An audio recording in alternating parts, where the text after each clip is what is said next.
This is the Peugeot 5008 and it has some big boots to fill. You see, the 5008 is essentially a stretched 7-seater version of the Peugeot 3008, and that car is Carbuyer's 2017 Car of the Year. When it comes to the 5008 though, is it as revolutionary as the 3008, or does it just feel like a jacked up MPV that just happens to look like an SUV? Inside is just like the Peugeot 3008, so it feels just like a concept car in here. I love the way the dashboard wraps round you, and the design details in here are fantastic. Obviously you've got the new style Peugeot small steering wheel, which looks great, and these piano shortcut keys look really, really good indeed. Now the use of plastics in here is fantastic. I mean, it's not style over substance in here at all, because there's some real quality. The plastics all feel very good indeed, so does the leather, and I love the use of material across the dashboard. It makes it feel really inviting in here. However, storage wise, it's a bit hit and miss really.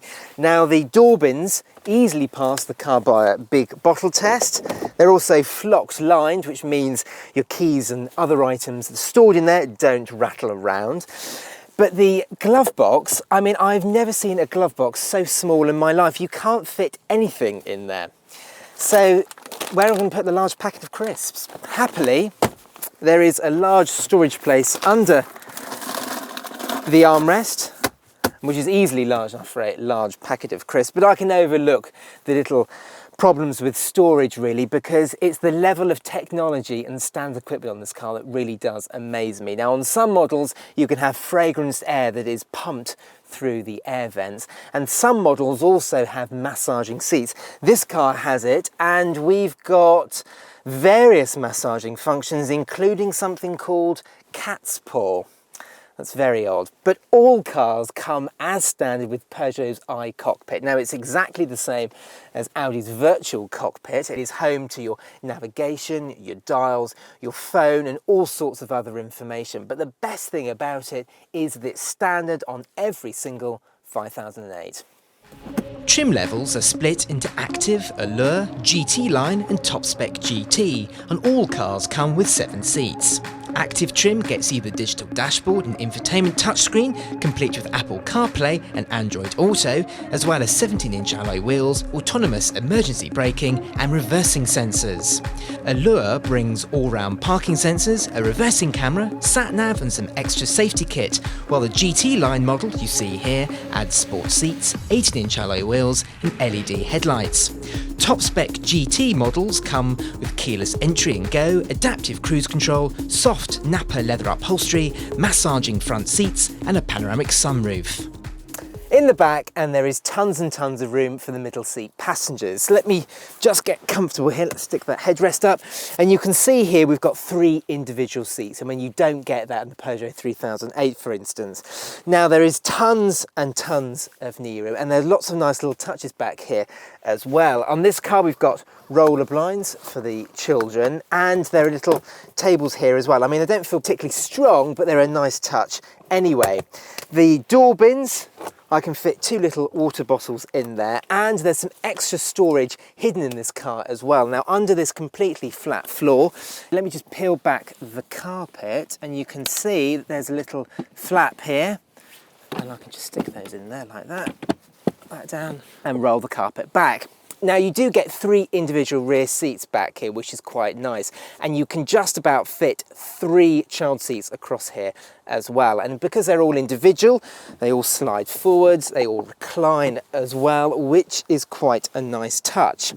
However, there is one bad thing. Despite all of these good things with the 5008, we come on to the big howler in the room, and that is headroom, because there is virtually none of it whatsoever. Now I'm just over 5'10", and my head is almost brushing the roof. And even though we've got a glass panoramic sunroof, there's still no space whatsoever.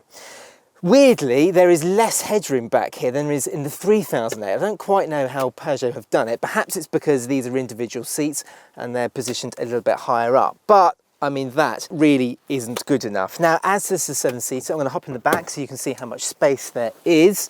It is quite straightforward. Pull down on that. That slides forwards. Let's hop in. Let me pull down on this lever here so you can see a little bit more what I'm doing, and the same for this one. There we go. Right, so we've got two little individual seats back here, both positioned inboard so you can see straight down the middle and you've got a view out. Let me slide this backwards. I'll show you how much space we've got. Now, this is not too bad at all, is it? I mean, it's perfectly fine for adults on a short journey and perfectly fine for kids on longer ones. The amazing thing back here, though, is that there is more headroom here than there is in the middle row. It is really quite odd. Right, let's hop into the boot and show you how much space there is round there. Right, round at the back, lifts up tailgate. Electric, as is so often the case these days. Now, when you're in full 7-seater mode, there's not a huge amount of boot room as you'd expect. I mean, really, there's enough boot room for a small piece of cabin-sized luggage, and that's it, really. Now, you may have noticed, where is the parcel shelf? Well, we've taken the parcel shelf out because we're in full 7-seater mode, but Peugeot has thought of this because, I mean, if you take it out, where do you put it? Well, let me just fold these seats down first of all and show you. Let me just grab the parcel shelf, let's put that in, and here we go. There is a 2 height mode, so there's a lower mode, so that can fit in there like that. Pull these back up, and there we are. That is somewhere to store the parcel shelf. That is quite nice. Right, let me just put those back down again. Take this out, throw this over here, there we are. And if you want some extra storage, you can remove the 2 rear seats. It is very straightforward. Let me just pull these out, the covers out, pull on this little lever here, and there we are. Look how easy that is to remove the seats. It's only really very useful if you want to add some extra storage to this car, but let's put those back in there like that. Fold back the covers, and there we are. That is your boot. There we are. Right, let me just fold down the middle seat. Bear with me. Right, slide that back. Slide that one down. Run round the other side. And the same with this one. Slide that back. Pull on the lever, pull that down. Pull the flaps down to cover up those large holes left where the seats were, and there you go. I mean, it is a bit of a faff with all the flaps and all the different seat mechanisms, but once they're fully down, you've got an absolutely vast cargo area. Under the bonnet, there's a large engine range. The cheapest is the 128 bhp 1.2 litre turbo petrol, and you can have that with a manual or an automatic gearbox.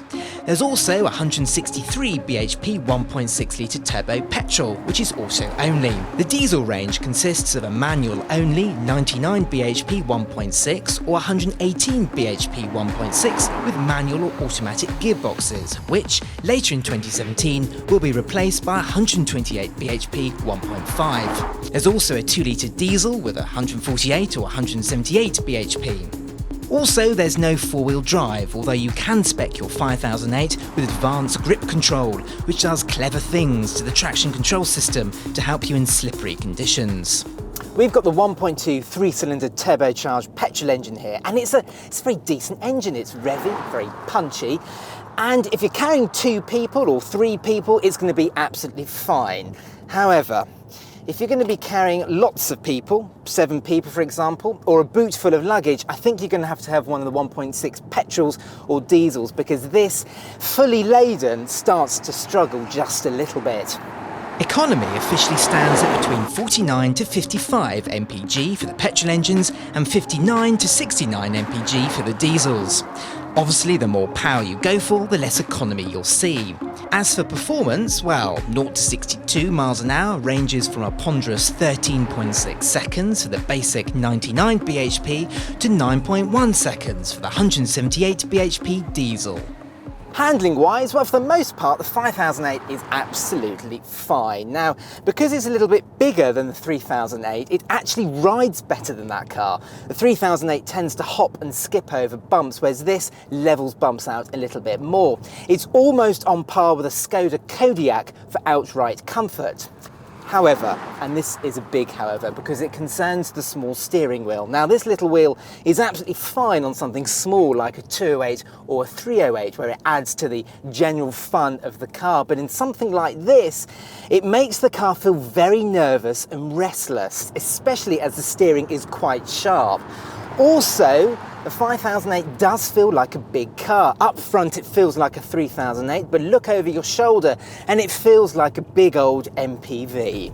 So, should you buy a 5008 if you need a 7-seater SUV? And is it as good as the 3008? Well, if you want a comfortable, practical and funky 7-seater, then yes, but it doesn't feel as well resolved as a Skoda Kodiaq at being a 7-seat SUV. The 5008 just feels like an MPV with a high driving position.